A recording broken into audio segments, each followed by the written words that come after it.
Hello, everyone. Today we're reading Grace for President by Kelly DiPuccio. This is a story from our reading book.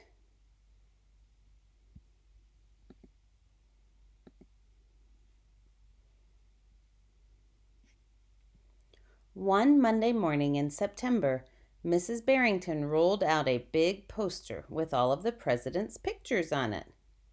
Grace Campbell could not believe her eyes.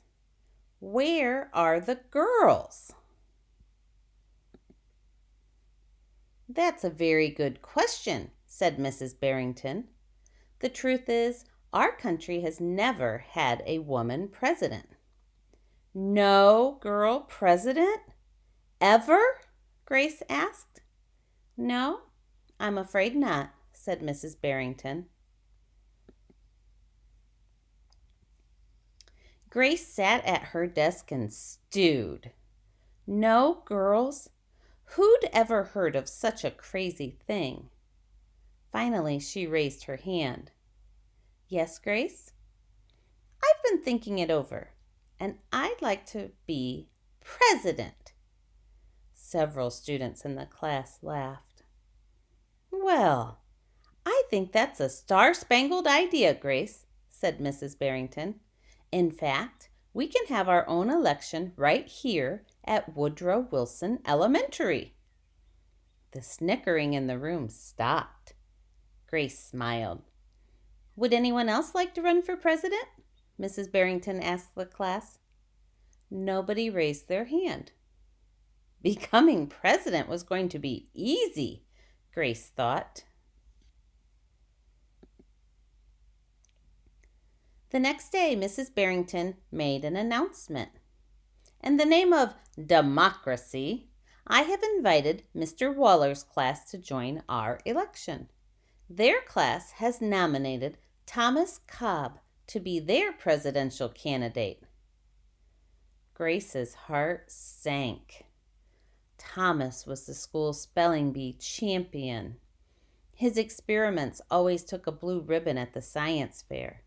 And he was captain of the soccer team.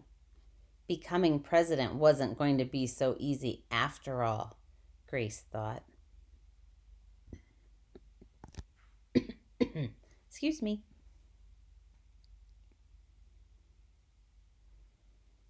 The teachers put the names of all 50 states and the District of Columbia into a hat. Everyone except for Grace and Thomas got to choose a state. I'm Texas, said Anthony. I'm New Hampshire, said Rose. I'm Michigan, said Robbie. What does the number 17 mean? Each state is assigned a number of electoral votes. That number is determined by how many people live in that state, said Mrs. Barrington. Each of you will be a representative for your state. Altogether, our country has 538 electoral votes, Mr. Wallen explained. On election day, the candidate who receives 270 electoral votes or more wins the election. Why 270? Asked Rose. That's more than half of all the electoral votes, Mr. Wallen said. Becoming president really wasn't going to be so easy, Grace thought. Grace came up with a campaign slogan. Make history, vote Grace Campbell for president. Thomas Cobb came up with his own campaign slogan. Vote for Thomas Cobb, the best man for the job.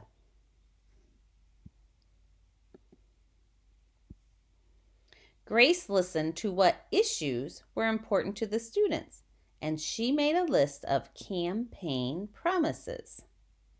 A peaceful school, no bullies, a cleaner school, no littering, better hot lunches, no more fish stick tacos. Thomas made up his own list of promises. Free tutoring, free soccer lessons, Fish stick tacos every week.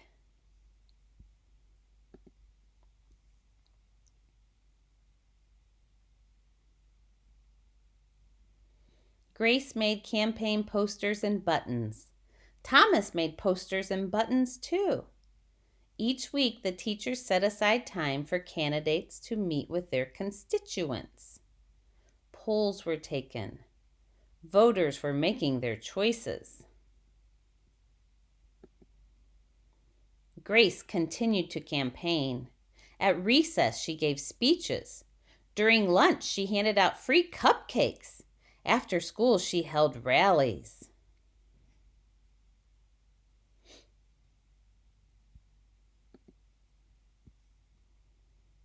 My, look at that board. Meanwhile, Thomas wasn't worried. He had cleverly calculated that the boys held slightly more electoral votes than the girls. At recess, Thomas studied his spelling words.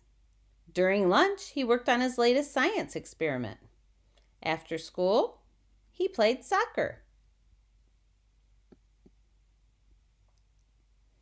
Even before the election, Grace made good on her promises. She joined the safety squad. She organized a school beautification committee, and she volunteered her time in the school cafeteria.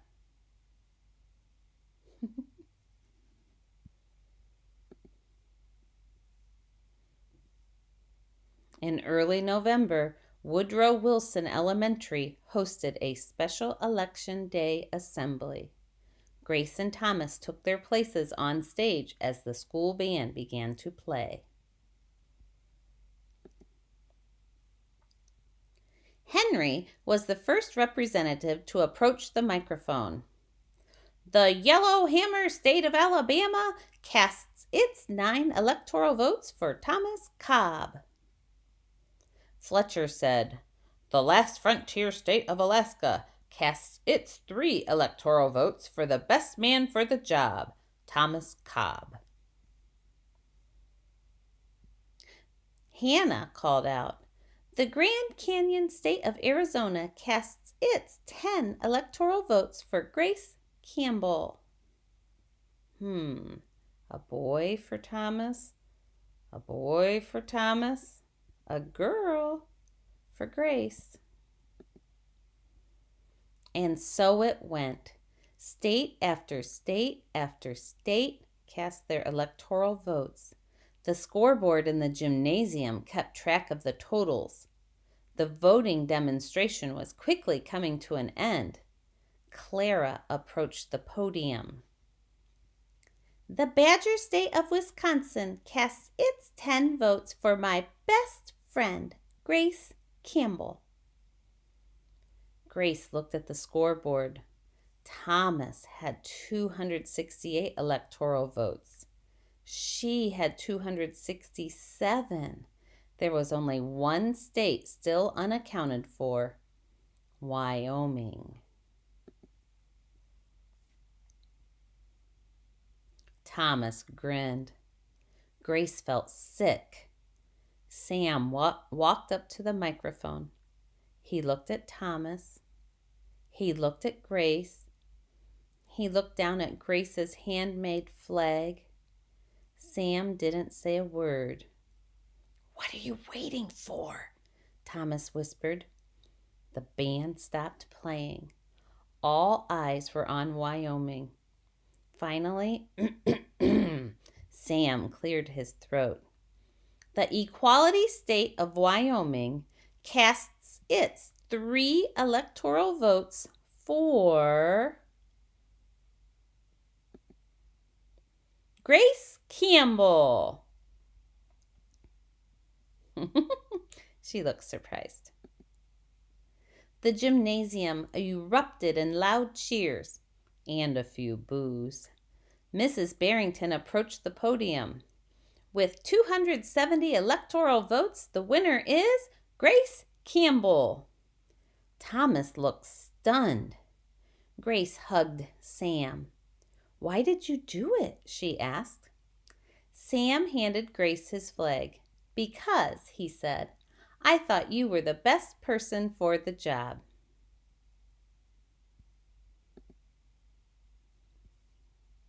The following week, the students in Mrs. Barrington's class were preparing for their career day presentations. Grace volunteered to go first. She stood at the front of the room and glanced at the poster still hanging on the wall. My name is Grace Campbell, and when I grow up, I'm going to be President of the United States. This time everyone believed that she would. And that's the end of our story.